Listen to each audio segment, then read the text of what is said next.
नमस्कार। कभी ये सोचा है कि दुनिया की जो सबसे बड़ी डेमोक्रेसी है, जहां करोड़ों करोड़ लोग एक साथ वोट डालते हैं, उसको चलाता कौन है? आज हम उसी ताकतवर संस्था की कहानी में उतरेंगे, भारत का निर्वाचन आयोग। और ये सिर्फ एक संगठन नहीं है, ये तो हमारे लोकतंत्र की धड़कन है। बिल्कुल। तो सबसे पहला सवाल तो यही उठता है कि आखिर ये निर्वाचन आयोग है क्या? देखिए, हम सब चुनाव के समय इसका नाम तो खूब सुनते हैं, लेकिन क्या हम ये जानते हैं कि इसकी असली शक्ति, इसकी पावर कहां से आती है और ये असल में काम कैसे करता है? चलिए आज जरा पर्दे के पीछे झांकते हैं और इसकी पूरी कहानी समझते हैं। तो देखिए, इसकी पहली और सबसे बड़ी भूमिका है हर एक वोटर के वोट का संरक्षक बनना। ये कोई मामूली सरकारी दफ्तर नहीं है। इसे आप एक ऐसा चौकीदार समझिए जो ये सुनिश्चित करता है कि लोकतंत्र के इस मंदिर में हर एक वोट, जी हां, हर एक वोट पवित्र और पूरी तरह से सुरक्षित रहे। इसे और आसान तरीके से समझते हैं। मान लीजिए कि भारतीय लोकतंत्र एक बहुत बड़ा, एक विशाल क्रिकेट का टूर्नामेंट है। तो फिर निर्वाचन आयोग कौन हुआ? वो हुआ अंपायर। एक ऐसा अंपायर जो किसी भी टीम का पक्ष नहीं लेता और जिसका बस एक ही लक्ष्य है कि खेल बिल्कुल निष्पक्ष हो, एकदम फेयर, फिर चाहे सामने कितना भी बड़ा खिलाड़ी क्यों ना खड़ा हो।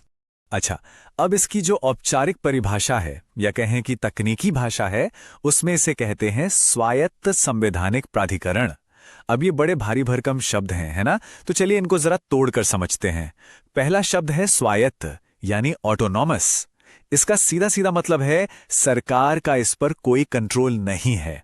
और दूसरा शब्द है संवैधानिक, मतलब कॉन्स्टिट्यूशनल, यानी इसकी शक्ति, इसकी पावर सीधे भारत के संविधान से आती है, किसी नेता या किसी पार्टी से नहीं।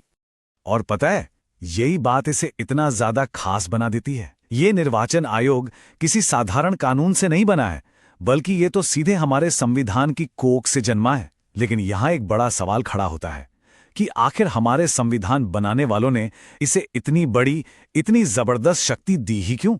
जरा सोचिए इस बारे में। हमारे संविधान निर्माताओं ने एक पूरी तरह से इंडिपेंडेंट, एक स्वतंत्र आयोग बनाने पर इतना जोर क्यों दिया होगा? क्या ये चुनाव कराने का काम उस वक्त की सरकार को नहीं दिया जा सकता था? नहीं। और इस नहीं का जो जवाब है ना, वही हमारे लोकतंत्र की आत्मा है। जवाब बिल्कुल सीधा और सरल है, ताकि सत्ता का जो खेल है वो निष्पक्ष हो, फेयर हो। फिर से उसी क्रिकेट वाले उदाहरण पर चलते हैं।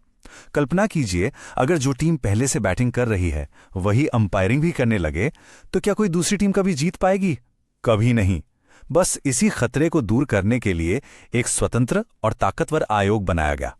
और इसीलिए इसे हमारे लोकतंत्र की नींव का पत्थर कहा जाता है। संविधान ने इसे एक ऐसा कवच दे दिया है, एक ऐसी शील्ड, ताकि ये किसी भी तरह के राजनीतिक दबाव से पूरी तरह आजाद होकर सिर्फ और सिर्फ एक चीज की रक्षा कर सके, और वो है हर एक वोट की पवित्रता। तो ठीक है, हमने ये तो समझ लिया कि ये आयोग क्यों है। अब चलिए ये देखते हैं कि ये क्या करता है। इसके जो काम है उनकी लिस्ट काफी लंबी और बहुत ही ज्यादा महत्वपूर्ण है। मोटे तौर पर देखें तो इसके 4 सबसे बड़े काम हैं जो चुनाव की पूरी प्रक्रिया को संभालते हैं। सबसे पहला, चुनाव का बिगुल बजाना, यानी तारीखों का ऐलान करना। दूसरा, खेल के नियम तय करना, मतलब आदर्श आचार संहिता या मॉडल कोड ऑफ कंडक्ट को लागू करना, ताकि कोई भी पार्टी बेईमानी ना कर सके। तीसरा, कौन कौन वोट देगा उसकी लिस्ट तैयार करना, यानी ये पक्का करना कि हर योग्य वोटर का नाम लिस्ट में हो। और आखिर में विनर घोषित करना, मतलब वोटों की गिनती से लेकर नतीजों के ऐलान तक सब कुछ संभालना। अब जरा इसके काम का पैमाना देखिए, इसका स्केल समझिए। 90 करोड़ से ज्यादा मतदाता, सोचिए जरा, यह संख्या पूरे यूरोप महाद्वीप की कुल आबादी से भी ज्यादा है। अब इतने सारे लोगों के लिए एक साथ, एक ही समय पर निष्पक्ष चुनाव कराना, यह किसी महायज्ञ से कम नहीं है। और यह महायज्ञ हर बार हमारा निर्वाचन आयोग सफलतापूर्वक पूरा कराता है। लेकिन कहानी हमेशा इतनी सीधी और आसान नहीं होती। इस शक्तिशाली संस्था के सामने भी कई बड़ी बड़ी चुनौतियां, कई बड़े चैलेंजेस खड़े हैं। और ये वो अदृश्य दुश्मन हैं जो हमारे लोकतंत्र की जड़ों को धीरे धीरे खोखला कर सकते हैं। तो यहां हमें 2 तस्वीरें दिखती हैं। एक तरफ वो आदर्श स्थिति है जो हम सब चाहते हैं, एक बिल्कुल पारदर्शी और निष्पक्ष चुनाव।